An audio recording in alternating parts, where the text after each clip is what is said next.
শেষ মুহূর্তে চলছে প্রস্তুতি।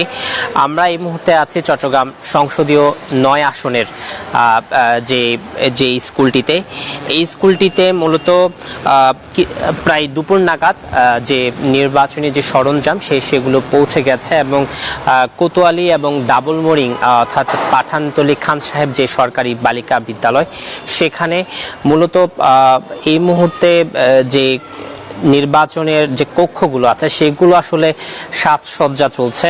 এবং আমরা কিছুক্ষণ আগে আসলে প্রিজাইডিং অফিসারের সাথে কথা বলেছি, তিনি আমাদেরকে যে বিষয়টি জানিয়েছেন তাদের পুরো কাজটি মূলত এখন শেষ। এখন মূলত যে গোপন কক্ষ, সেই গোপন কক্ষ ছাড়া অন্যান্য যে প্রিজাইডিং অফিসারের সাথে যারা আছেন তাদেরকে পুরো দায়িত্ব তিনি বুঝিয়ে দিয়েছেন। এছাড়া যে ব্যালট পেপার কিভাবে তারা দেবেন এবং এছাড়া যে অমোচনীয় কালি থেকে শুরু করে সবকিছু কিন্তু আসলে জানিয়ে দেওয়া হয়েছে। আমরা এখানে দেখতে পাচ্ছি যে এই যে কক্ষটি, সেই কক্ষটিতে মূলত আগামীকাল সকাল 7:30টায় আসলে খোলা হবে। এখান থেকে আসলে ভোটাররা প্রথমে তাদের যে ব্যালট পেপার এবং এনআইডি কার্ড শনাক্তকরণ সহ সবকিছু আসলে তারা দেবেন এবং তারপরই এখান থেকেই মূলত তাকে অমোচনীয় কালি দেওয়ার পরেই কিন্তু তারপরে গোপন কক্ষে একজন ভোটার যাবেন। এবং যে বিষয়টি আমরা যে বলতে চাই যে প্রত্যেকটি কেন্দ্রে কিন্তু এই মুহূর্তে আনসার পুলিশ থেকে শুরু করে সব ধরনের নিরাপত্তা ব্যবস্থা কিন্তু আসলে আমরা দেখতে পাচ্ছি। এছাড়া এখানে যিনি প্রিজাইডিং অফিসার আছেন তার সাথে আমরা কথা বলেছিলাম এবং তার থেকে আমরা জানার চেষ্টা করছিলাম যে এই ধরনের পুরো এই যে কেন্দ্রটি আছে, এই কেন্দ্রটিতে কি ধরনের আসলে তিনি ব্যবস্থা করেছেন। আমরা এই মুহূর্তে যিনি প্রিজাইডিং অফিসার আছে তার সাথে আসলে কথা বলতে চাই। একটু যদি বলেন যে আপনারা আসলে কি ব্যবস্থা নিয়েছেন আগামীকালকে কেন্দ্র করে, এছাড়া সব ধরনের নিরাপত্তা ব্যবস্থা এবং সবকিছু মিলিয়ে আপনাদের প্রস্তুতি কেমন?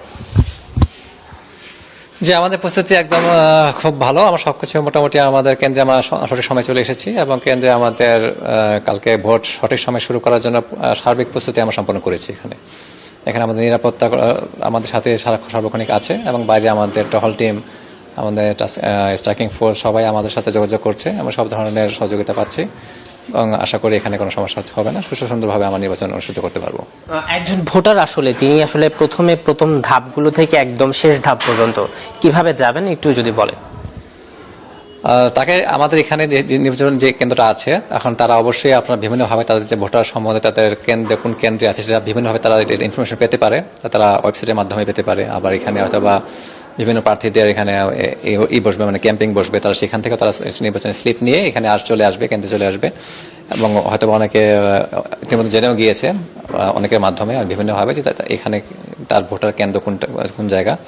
এবং ভোটার কেন্দ্রে চলে আসার পরে এখানে আমাদের তার কক্ষ ওয়াইজ এখানে সবকিছু বিন্যাস করা আছে এবং এখানে মার্কিং করা আছে। এখানে ঢোকার পরে আসলে কোনো সমস্যা হবে না। আমাদের এখানে আনসার সদস্যরা আছে, তারা গাইড করবে এবং আমরা তো আছি এখানে বিশেষ করে আসতে এবং যেতে আশা করি কোনো সমস্যার সম্মুখীন হবে না। প্রশাসন থেকে একটি বিষয় বলা হচ্ছিল যে বেশ কিছু চিহ্নিত করেছেন তারা ঝুঁকিপূর্ণ কেন্দ্র। সেক্ষেত্রে আপনাদের এই কেন্দ্রটিতে আমরা যতদূর জানি যে ঝুঁকিপূর্ণ তালিকায় আছে, সেক্ষেত্রে আপনারা আসলে কি বলতে চান? ঝুঁকিপূর্ণ হিসাবে আমি আসলে এখন পর্যন্ত তেমন কিছু পাচ্ছি না, মানে ঝুঁকি আমার কাছে মনে হচ্ছে না এবং আমাকে কেউ আসলে বলেও নেই আসলে ঝুঁকিপূর্ণ তালিকা এটা কত নাম্বারে, সেটার সম্বন্ধে আমার কোনো ধারণা নেই এবং আমাকে এই ধরনের কোনো ইনফরমেশন দেওয়া হয়নি। তবে আমার কাছে মনে হচ্ছে না যে সার্বিক পরিস্থিতি বিবেচনা এটা আসলে কোনো ঝুঁকি এখন পর্যন্ত আমি কোনো কিছু ফিল করছি না আসলে। দর্শক, শুনছিলাম যে এই কেন্দ্রটির যিনি প্রিজাইডিং অফিসার তিনি আমাদের সাথে কথা বলছিলেন। তিনি বলার চেষ্টা করছিলেন যে এই কেন্দ্রটিতে আসলে তারা আসলে পর্যাপ্ত নিরাপত্তা ব্যবস্থা রেখেছেন এবং যাবতীয় যত ধরনের কাজ আছে সবগুলো তারা সম্পূর্ণ করার চেষ্টা করছেন। এছাড়া আমরা দেখেছি যে এই কেন্দ্রের আনসার, বিজিপি সহ বেশ কিছু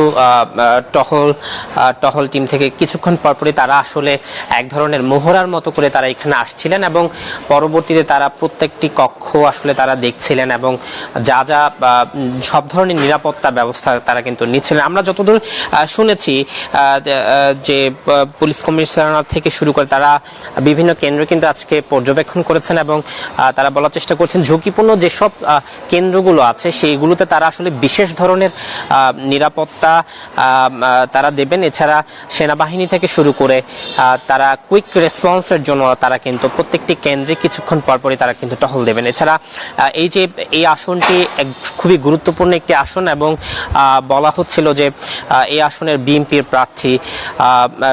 প্রার্থী এবং যিনি হচ্ছেন জামাতের প্রার্থী, দুইজন প্রার্থী হ্যাভিওয়েট প্রার্থী হিসেবে বলা হচ্ছিল। এবং আমরা এখানে আসার পর যে বিষয়টি জেনেছি যে চট্টগ্রাম এই যে 9 আসন, সেই 9 আসনের প্রতিদ্বন্দ্বিতার মধ্যে বিএনপির মূল প্রার্থী আবু সুফিয়ান এবং ডক্টর AKM ফজলুল হক জামাতের প্রার্থী। এই দুইজন প্রার্থী ছাড়াও প্রায় বেশ কয়েকজন ইসলামী ফ্রন্ট থেকে শুরু করে গণসংহতি আন্দোলন, জনতা দল থেকে শুরু করে বাংলাদেশ ইসলামী আন্দোলন থেকে শুরু করে বেশ কিছু দল আছে।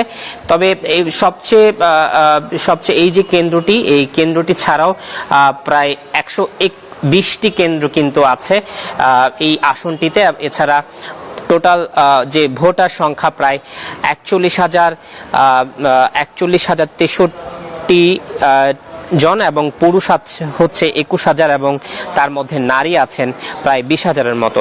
তো দর্শক, যে বিষয়টি বলতে চাই, এই যে এখন পর্যন্ত রাত পোহালেই আসলে ত্রয়োদশ জাতীয় সংসদ নির্বাচন, তার সেই উপলক্ষে চট্টগ্রামের প্রত্যেকটি কেন্দ্রে কিন্তু যে নির্বাচনী সরঞ্জাম সেগুলো কিন্তু ইতিমধ্যে পৌঁছে গেছে এবং কিছুক্ষণ পর আসলে যে প্রশাসন থেকে যে ধরনের নিরাপত্তা ব্যবস্থা করা হচ্ছে, পুলিশ, বিজিবি, সেনাবাহিনী থেকে শুরু করে প্রায় আমরা যতদূর জানি যে র্যাব থেকে শুরু করে সবাই কিন্তু আসলে প্রত্যেকটি কেন্দ্রে তারা রাউন্ড ওয়ার্ক করছেন। এবং তার পরবর্তীতে আমরা আগামীকাল সকাল 7টা থেকে মূলত যে ভোট গ্রহণ সেটি আসলে শুরু হচ্ছে। এবং সর্বশেষে যে বিষয়টি বলতে চাই, চট্টগ্রাম 9 আসনের মূলত বেশ কিছু ঝুঁকিপূর্ণ কেন্দ্র রয়েছে যেগুলোতে বিশেষ নিরাপত্তা রাখা হয়েছে বলে আমাদেরকে জানিয়েছেন নির্বাচন কমিশন থেকে। এবং প্রত্যেকটি আসনের বিপরীতে তারা কিন্তু যে নিরাপত্তা বাহিনী অর্থাৎ র্যাব, পুলিশ থেকে শুরু করে সেনাবাহিনী থেকে শুরু করে তারা কিন্তু সেই ব্যবস্থাগুলো করছেন। এবং আমরা এখানে এসে প্রথমে যে বিষয়টি দেখেছি যে তারা সরঞ্জাম আনার পর কক্ষ থেকে শুরু করে এইখানে পুরো বিল্ডিংটিতে প্রায় 3 তলা পর্যন্ত মূলত ভোট গ্রহণ চলবে এবং এর আশেপাশে যত ধরনের দোকানপাট আছে সবগুলোকে কিন্তু বন্ধ করে দেওয়া হয়েছে এবং আগামীকালের সতর্কতা স্বরূপ সব জায়গায় কিন্তু আসলে পুরো এলাকায় কিন্তু যে নিরাপত্তা বাহিনী তারা কিন্তু আছে। তো দর্শক, যে বিষয়টি বলতে চাই যে এখন পর্যন্ত এই যে কেন্দ্রটি আছে সেই কেন্দ্রটি ছাড়া প্রায় 9টি এই কেন্দ্রটি ছাড়া মূলত আরো 120টি কেন্দ্রে মূলত ভোট গ্রহণ চলবে আগামীকাল সকাল থেকে। এবং যে ত্রয়োদশ জাতীয় সংসদ নির্বাচনে ভোটারদের জন্য কিভাবে তারা ভোট দেবেন, গণভোট কিভাবে দেবেন, এছাড়া তাদের যে মূল ব্যালটের মাধ্যমে কিভাবে ভোট দেবেন সেই সংক্রান্ত ফেস্টুনগুলো কিন্তু এখানে টাঙানো হয়েছে এবং যাতে করে প্রত্যেকটি ভোটার আসলে সুষ্ঠুভাবে তাদের ভোট দিতে পারে সেই ব্যবস্থা কিন্তু এখানে নেওয়া হয়েছে। তো এই ছিল আসলে চট্টগ্রাম থেকে আমার কাছে থাকা সর্বশেষ তথ্য।